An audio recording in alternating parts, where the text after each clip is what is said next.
자, 이제 유럽의 자유주의, 민족주의 운동 파트, 그리고 산업혁명까지 살펴보도록 하겠습니다.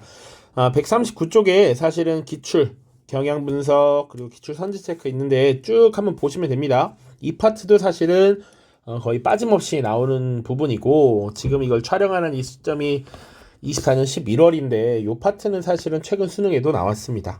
나왔으니까 꼭 잘 보셔야 되고, 물론 선생님들마다 사실 입장이 차이가 있을 수도 있지만 이 파트가 사실은 시기 문제, 연표 문제, 국가와의 관계 문제 이런 킬러들을 내기 가장 좋은 파트 중에 하나다라고 보시면 되겠습니다.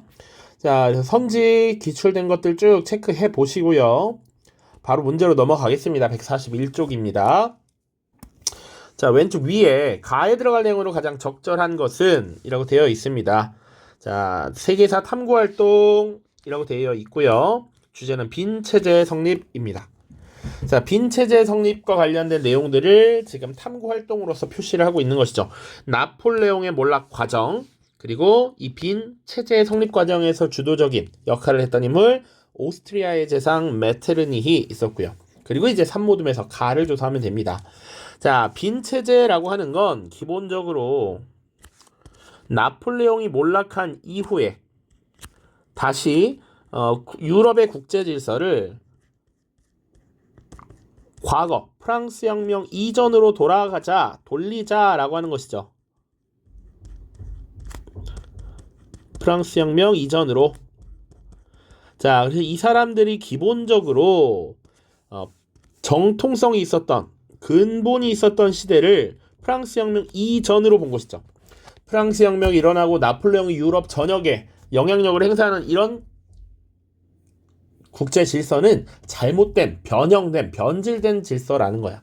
그래서 과거 프랑스 혁명 이전이 정통성이 있었다라는 것이죠.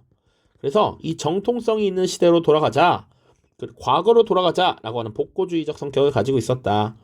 자, 그런데 프랑스 혁명 이후에 각 유럽 지역에서 이미 자유주의의 물결이 확산되고 있었으니 그런 것들에 대한 저항을 억누르기 위해서 무엇이 필요하냐? 바로 3번 신성동맹, 사국동맹 같은 것이 만들어져서 이것을 진압하기 위한 무력기구의 필요성이 만들어진 것이죠. 자, 그래서 신성동맹, 사국동맹의 성격을 조사한다. 이게 정답이 될 것이고요. 여기서 말하는 신성동맹이라고 하는 것은 3개의 국가가 여기 포함이 되어 있죠. 자, 바로 러시아, 그리스 정교, 러시아, 그리고 오스트리아, 그리고 프로이센입니다. 자, 신성동맹, 신성하다라는 것이죠. 신의 그런 의지를 받드는 의미입니다. 그래서 크리스트교 국가라고 할 수 있는데 신기하게 보면 러시아는 그리스 정교, 러시아 정교라고 하는 것, 정교회를 바탕으로 한 국가. 오스트리아는 가톨릭을 중심으로 하는 국가. 프로이센은 개신교, 프로테스탄트를 근본으로 한 국가이죠. 이런 특이한 신성동맹이 결성되었다. 여기다 사국동맹이라고 하는 건 여기다가 플러스 영국이 지금 들어오게 된 것이죠. 그래서 각국의 자유주의 운동을 분쇄하기 위한 움직임을 쭉 보였다라고 보시면 돼요. 자, 나머지 선지는 봅시다. 위그노 전쟁이라고 하는 건 자, 기본적으로는 종교 전쟁이죠. 자, 위그노라고 하는 것 자체가 칼뱅파 신교도였습니다. 칼뱅파 신교도. 그래서 전통적으로 프랑스는 대표적인 가톨릭 국가인데 프랑스 내에서 이 가톨릭과 칼뱅파 신교도들 간에 지금 전쟁이 벌어지게 된 것이죠. 그 결과 어떻게 됐습니까? 앙리 4세가 국왕으로 즉위하면서 낭트 칙령이라고 하는 것을 발표했죠. 위그노들에게도 신앙의 자유를 인정했던 조치입니다. 자, 2번 대륙회의의 개최 배경. 대륙회의라고 하면 우리 미국의 독립혁명과 관련이 있죠. 미국 독립혁명. 그래서 식민지 대표들이 모여서 대륙회의를 개최하였다. 그래서 영국에 저항할 것을 결의하고 나중에 독립선언서 채택하고 이런 것들. 자, 4번 프로이센과 프랑스의 전쟁에 영향을 분석한다. 자, 프로이센과 프랑스의 전쟁. 프로이센 중심의 독일 통일 과정에서 등장한 전쟁이죠. 여기서 프로이센이 승리함으로써 독일 제국의 선포까지 이루어집니다. 러시아 11월 혁명 아직 다루지 않은 것인데 사회주의 혁명이죠. 그래서 소련의 등장이라고 하는 결과까지 이어질 겁니다. 그럼 11월 혁명의 원인은 뭐냐? 요거는 이미 러시아 혁명이라는 주제로 여러 차례 기출이 된 내용인데요. 러시아에서 이미 3월 혁명이 있었습니다. 3월 혁명이 일어나게 되면서 임시정부가 등장해요. 이 임시정부가 당시 1차 대전이라고 하는 큰 전쟁을 지속합니다. 이것이 당시 러시아 내부의 불만을 키웠고 결국 11월 혁명까지 연결되었다. 이렇게 기억하셔야 됩니다. 한 문제의 욕분 큰일 났네요. 오른쪽 문제입니다. 가 인물에 대한 설명으로 오는 것은 난리 수습을 위해 우리 제국의 수도까지 오시느라 노고가 크셨습니다. 이 회담을 주재하게 된 가입니다. 오스트리아를 대표하여 환영합니다. 자, 이제 유럽은 폭도가 초래한 혼란에서 벗어나 그리스도교의 숭고한 정신 아래 단합해야 합니다. 그래서 신성 동맹이라고 하는 게 결성된다라는 것이고요. 폭도를 물리친 러시아와 프로이센의 공은 인정합니다만 영토를 과도하게 확장하는 일은 없어야겠습니다. 유럽은 입법의회가 소위 혁명전쟁을 선포하기 이전의 영토로 돌아가야 합니다. 자, 지금 오스트리아를 대표한 이 인물, 이 회의를 주재한 인물이고요. 자, 과거 크리스트교의 숭고한 정신으로 돌아가자, 단합하자라는 것, 요거 빈 회의를 나타내는 것이고, 그리고 빈 회의를 주재한 것 메테르니히겠죠. 메테르니히. 자, 그래서 입법의회가 소위 혁명전쟁을 선포하기 이전, 프랑스 혁명 이전으로 돌아가자라고 하는 복고주의를 나타내는 것이죠. 자, 그래서 메테르니에 대한 설명을 찾으면 됩니다. 자, 1번 철혈 정책을 추진하였다. 강력한 피와 무기로서 통일을 이뤄내야 한다라고 주장했던 비스마르크죠. 농노해방령을 발표하였다. 러시아의 짜르 황제 알렉산드르 2세입니다. 자, 2월 혁명의 영향으로 실각하였다. 요게 정답이 됩니다. 수업 때 뭐라고 했었냐면 프랑스에서 일어난 2월 혁명이 오스트리아의 3월 혁명에 영향을 미쳤다라고 얘기했고요. 오스트리아에서 3월 혁명이 일어나면서 메테르니가 실각하게 됩니다. 정답은 3번이고요. 아메리카에 대한 유럽의 불간섭을 주장했던 것은 미국의 대통령 제임스 멀로입니다. 그래서 이것을 멀로 선언이라고 얘기하죠. 시칠리아, 나폴리 등 이탈리아 남부를 점령한 것은 이탈리아의 가리발디입니다. 가리발디.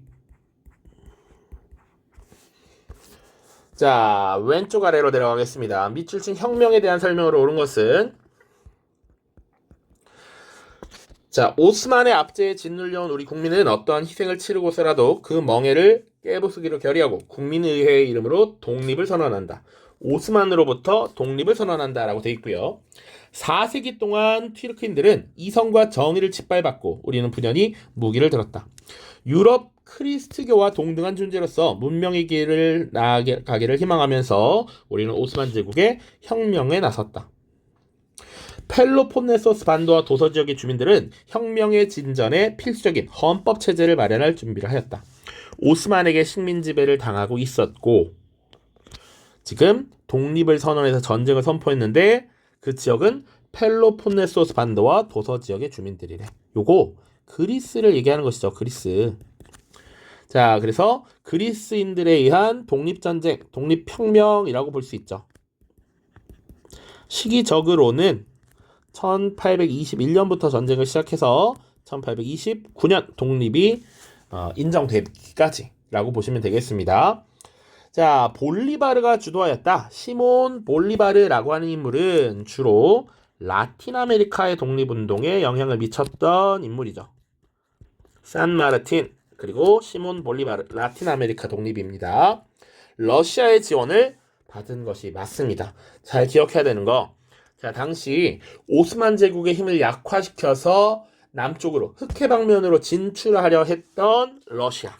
이 러시아가 적극적으로 그리스의 독립운동을 지원합니다. 오스만 제국 약화가 주 목적입니다.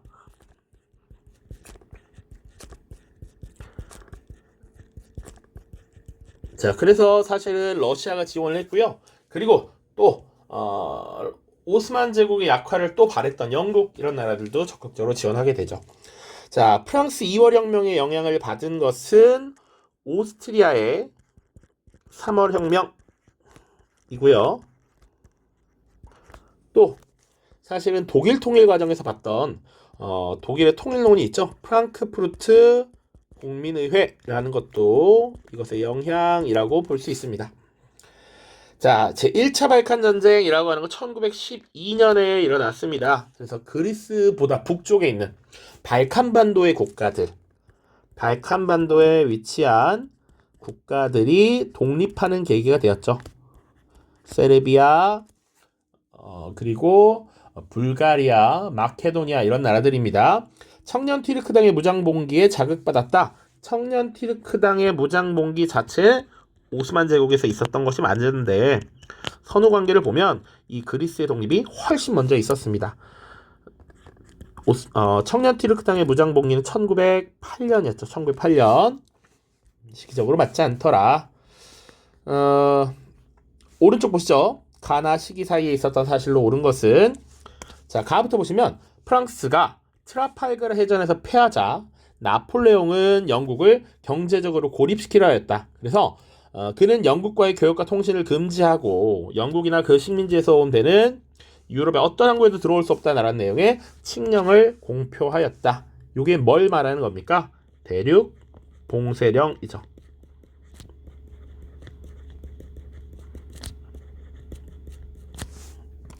자, 연도는 1806년입니다. 나를 보시면 샤를 10세는 자유주의자를 탄압하기 위해서 의회 예산 및 선거권 제한 언론 검열을 규정한 칙령을 공포하였다. 이에 반발한 자유주의자들과 파리 시민이 봉기하여 국왕을 몰아냈고 루이 필리프를 새로운 국왕으로 추대하였다. 샤를 10세 루이 필리프를 추대한 것은 프랑스의 7월 혁명이죠. 7월 혁명. 루이 필리프를 몰아내고 공화정을 만들었다라고 하면 2월 혁명입니다. 1830년 요거 7월 칙령이고요. 대륙 봉쇄령이었습니다. 요 사이에 들어가는 것이 뭐냐라는 걸 찾아야 되는 것이죠.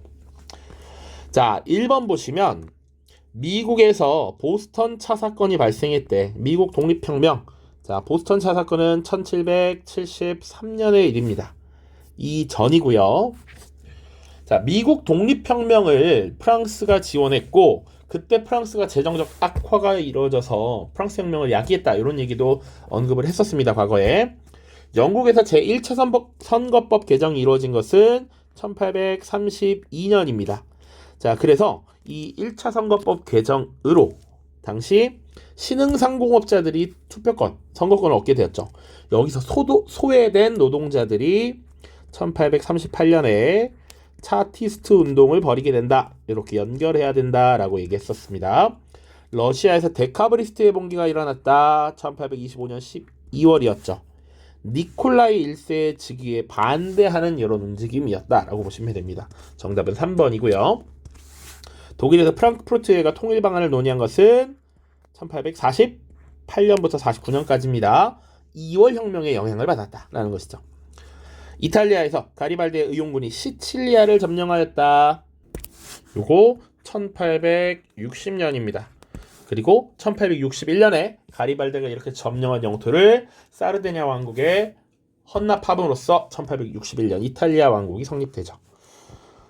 자, 요런 것들은 가장 일반적인 형태로 어렵게 낼 수 있는 주제입니다. 잘 정리를 하십시오. 자, 142쪽 비교적 최근 문제입니다. 밑줄 친 짐의 재위 시기에 볼 수 있는 모습으로 가장 적절한 것은 짐이 다스리기 시작한 지 어느덧 6년째 되는 해에 접어들었다. 한때 우리 왕실은 명맥이 끝난 것처럼 보였으나 부활하였다. 자, 이에 짐은 국가의 안녕을 지키고 우리 부르봉 왕실을 헤아려는 모든 기도를 막아내기 위해 우리에게 속한 권리를 사용할 필요성을 천명해왔다. 불합리한 선거 규정을 개혁할 필요성을 느껴서 아래의 여러 조항을 백성들에게 명하노니 공손하게 받들지어다. 정기간행물 발행의 자유는 정지된다. 의회는 해산한다. 그리고 선거 자격과 피선거 자격은 오로지 소정의 납세액에 의해 결정된다. 자, 이 발표가 지금 뭘 말하는 것 같습니까? 의회 해산, 정기간행물 발행 정지. 이게 7월 칙령이죠. 7월 칙령. 7월 칙령은 1830년에 발표되었다라고 얘기했어요. 그래서 요거 설명할 때 뭐 했었냐면 당시 샤를 10세의 7월 칙령이 발표되었고 이에 반발하면서 7월 혁명이 일어났고 그 결과 샤를 10세가 망명을 하고요. 쫓겨나고 7월 왕정이 들어서서 루이 필리프가 왕에 추대되었다. 이런 얘기 했던 것이죠. 그러니까 지금 이 샤를 10세가 재위했던 시기, 요 시기에 볼 수 있는 모습으로 가장 적절한 것은을 찾아보란 얘기야. 그래서 7월 혁명에 의해서 쫓겨났으니까 사실은 1830년에 쫓겨났어. 그 재위 시기를 찾아봐야 되는데, 자, 실제 재위 연도가 시작 연도 우리가 수업 때 다루진 않았습니다. 실제는 1824년이에요. 근데 잘 기억해야 되는 건 빈 체제가 성립되었을 때 이게 1814년 15년 빈 회의의 결과란 말이야. 1815년에 루이 18세에 의해서 부르보 왕실이 복귀되었죠. 요거 정도는 대략 유추할 수 있어요. 요런 상태에서 한번 문제를 풀어보자고. 자, 3월 혁명으로 실각하는 메테르니히 프랑스 2월 혁명의 영향이었으니까 1848년입니다. 자, 그리고 농노 해방령을 선포하는 알렉산드르 2세의 1861년이고요. 그리스 독립전쟁을 지원하는 지식인 요게 우리 앞선 문제에서도 얘기를 했지만 1821부터 29까지였습니다. 요게 가장 유력하죠. 독일 제국 성립 선포식 1871년 베르사유 궁전에서 이루어졌고 5번의 제1차 선거법 개정 1832년입니다. 나머지가 해당될 수 있는 게 없어요. 그치? 요게 정답이 되겠습니다. 3번입니다. 비슷한 걸로 루이 필리프의 재위 시기를 물어볼 수도 있죠. 사실은 예전 기출엔 그런 문제도 있습니다. 자, 오른쪽 넘어가죠. 가혁명에 대한 설명으로 옳은 것은 그림은 국민의 헌법 제정 요구를 군부에 의지해 맡고 있는 프로이센의 국왕 프리드리히 빌헬름 4세를 풍자한 것이다. 파리의 중하층 시민과 노동자의 선거권 확대 요구로 일어난 가의 영향으로 독일에도 이런 영향이 미쳤다라는 것이죠. 그러니까 프로이센은 사실은 안 중요하고 파리의 중하층 시민이 선거권 확대 요구했던 이 혁명. 자, 그리고 또 마지막 힌트 하나 더 줬지. 루이 필리프를 폐위시킨 가의 파장이 자신의 나라에도 미칠 것을 두려워하였다. 자, 중하층 시민 루이 필리프 폐위니까 바로 2월 혁명이 되겠죠. 1848년입니다. 자, 이 혁명에 대한 설명 지금까지 많이 나온 건 오스트리아 3월 혁명에 영향을 미쳐서 메테르니가 실각되었다라고 돼 있었잖아. 그쵸? 요게 그대로 나왔습니다. 그대로. 자, 그리스 독립의 배경이 되었다. 시기 정리를 한번 더 할게요. 1829였습니다. 러시아의 진출, 오스만 제국의 약화 이런 것들입니다. 데카브리스트의 봉기 1825년이었고요. 러시아의 자유주의 운동입니다. 신성로마 제국의 해체 나폴레옹에 의해서죠. 1804년. 까르보나리당 결성 보통 1815년 빈 체제에 대한 저항이었죠. 이렇게 보시면 되겠습니다. 자, 밑에 보시죠. 밑줄 쓴 이 사건에 대한 설명으로 옳은 것은 왕정이 무너졌다. 수업 시간에도 풀었던 문제입니다. 자, 앞으로 이 지문이 이렇게 길어질 가능성이 있습니다. 나는 몰래 티에르 등이 이 사건은 뜻밖의 일이며 그저 단순한 우연일 뿐이라고 말하는 것을 들었다. 이들은 왕정 아래서 일해왔기에 왕이 폐위된 것이 바로 그의 실정 탓이었다는 사실을 쉽게 인정할 수 없었다. 하지만 이 사건이 발생한 데는 구조적 원인도 있었다. 지난 30년 동안의 산업화로 인해서 많은 노동자가 생겨난 점, 사회의 근간을 바꾸면 빈곤 퇴치가 가능하다는 최근의 정치경제학 이론을 다수가 믿기 시작한 점 등이 그 예이다. 공화정이 왕정을 이었고, 공화정을 제국이 이었으며 그 제국을 왕정이 이었고, 그 다음 또 왕정이 들어섰을 때 사람들은 변혁의 시대가 끝났다고 믿었다. 하지만 변혁의 시대는 다시 시작되었다. 자, 일단은 우리가 국어를 좀 한다라고 봤을 때 변혁의 시대가 끝난 줄 알았으나 변혁의 시대가 다시 시작되었다라는 것, 이 사건을 얘기하는 것이죠. 이 사건 자체가 새로운 변혁의 시작을 만들었다라는 얘기입니다. 자, 그런데 30년 동안의 산업화로 노동자들이 늘어났고 이 노동자들이 왕정을 무너뜨리는데 주도적인 역할을 수행했다라는 거잖아. 사회의 근간을 바꾸면 빈곤 퇴치가 가능하다는 최근의 정치경제학 이론, 요게 사회주의를 얘기하는 거고요. 사회주의 사상의 영향이 강해졌다라는 것이지. 자, 노동자들이 중심이 되어서 일어난 정치개혁, 참정권 확대 요구, 이것이 왕정의 폐지까지 이어졌다라는 것이죠. 여기서도 유추를 할 수는 있습니다. 2월 혁명이죠. 밑에 여러분들을 혼란스럽게 하는 요 지문, 자, 요거 잘 보세요. 공화정이 왕정을 이었고, 자, 이걸 도식화하면 공화정이 왕정을 이었다라고 되어 있죠.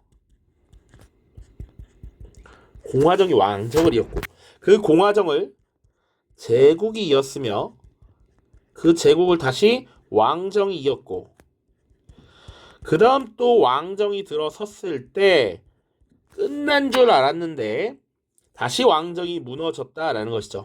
그래서 공화정으로 지금 다시 이동하게 됐잖아. 자, 요게 우리 수업 때 설명했던 그겁니다. 프랑스의 루이 16세 부르봉 왕조가 있었고, 프랑스 혁명이 발생하면서 공화정이 들어섰죠. 공회가 들어섰잖아. 그러다가 통영정부를 거치면서 나폴레옹 시기에 제정이 들어섰고요. 나폴레옹이 무너진 뒤에 빈체제 하에서 다시 부르봉 왕조가 복구됐지. 루이 18세, 샤를 10세. 그리고 나서 여기 지금 7월 혁명이 발생하면서 루이 필리프가 등장했는데 다시 한번 2월 혁명이 발생하면서 왕정이 무너졌다라는 거니까 잘 보면 이거 2월 혁명이구나 라는 것을 알 수 있다라는 것이죠. 2월 혁명. 정답은 우리가 계속 본 메테르니가 실각하는 계기가 되었다라는 겁니다. 자, 1번 피해 일요일 사건이라고 하는 건 사실 러시아에서 1905년에 있었던 일이죠. 1905년 러시아. 신성로마 제국의 해체, 나폴레옹에 의해서 1804년 까르보나리당 결성, 이탈리아에서 1814년 15년 루이 필리프가 즉위하는 결과 7월 혁명이죠. 1830년입니다. 자, 괜히 밑에를 제대로 읽지 않으면 더 헷갈릴 수 있었다라고 보시면 될 것 같습니다. 자, 오른쪽 보시죠. 가 인물에 대한 설명으로 옳은 것은, 자, 왕정 복구와 혁명이 교차하는 격동의 시대에 가는 쿠데타로 독재 권력을 확립하고 황제에 즉위하였다. 그는 적극적인 대외 팽창에 나서서 이탈리아, 러시아 등지에 개입하였다. 특히 라틴 아메리카의 신생 독립국 멕시코에서 막시밀리안을 허수아비 황제로 세워 팽창을 시도했으나 실패하였다. 자, 그리고 그림은 막시밀리안이 멕시코 정부군에게 체포되어 처형되는 모습을 화가 마네가 화폭에 담은 것이다. 요거 조금 생소할 수 있는데 이탈리아와 러시아 등지에 개입하였다. 이게 뭔지를 좀 얘기를 해보죠. 이 인물이 이탈리아의 통일 과정에서 영향을 미쳤던 것, 우리 이탈리아 통일 과정 얘기했을 때 당시 프랑스가 오스트리아를 견제하도록 이렇게 만들어서 당시 프랑스가 그때 사부와 니스 지역을 얻었다라는 얘기 했었죠. 그러니까 이탈리아와 오스트리아가 주로 티격태격할 때 후방에서 프랑스가 지원하는 대가 뭐 이런 것 얘기한 거니까요. 러시아라고 하는 나라, 기본적으로 러시아가 당시에 오스만 제국과 크림 전쟁을 벌였죠. 자, 크림 전쟁 1853년부터 1856년까지 여기 개입했었고요. 그래서 러시아를 패배시켰단 말이야. 이탈리아 통일 과정 1859년 플롱비에르 협정을 맺어서 사부와 니스 지역을 얻고 오스트리아의 후방을 지금 괴롭혔다. 요 정도 보시면 되겠습니다. 자, 이 인물은 그래서 황제 즉위했던 이 인물 나폴레옹 3세죠. 나폴레옹 3세. 은 루이 나폴레옹입니다. 루이 나폴레옹. 자, 밑에 요것도 하나를 추가해 주십시오. 멕시코에서 막시밀리안이라고 하는 인물을 허수아비 황제로 내세웠다. 이런 거. 그래서 정답은 1번 대통령이 당선되었다 입니다. 2월 혁명 이후에 성립된 공화정에서 대통령을 뽑았다라는 것. 자, 그리고 나서 이제 황제로 즉위한 것이죠. 빈 회의를 주도한 것은 메테르니히이고요. 파리코민이라고 하는 건 당시 이 나폴레옹 3세가 무너지고 나서 황제 자리에서 쫓겨났는데 이때 만들어진 일종의 자치정부입니다. 자치정부. 자, 이 자치정부는 당시 프랑스에서 나폴레옹 3세가 쫓겨난 뒤 세워진 임시정부, 프랑스의 임시정부에 의해서 지금 진압되었죠. 7월 혁명으로 즉위한 것 루이 필리프죠. 그리고 5번 대륙봉쇄령을 공포한 것은 나폴레옹 1세입니다. 1세. 그래서 요게 사실은 당시에 은근 오답률이 높았던 문제입니다. 자, 영상이 길어져서요. 일단 한번 끊고 다음으로 넘어가도록 하겠습니다. 다음 영상에서 만나겠습니다. 안녕.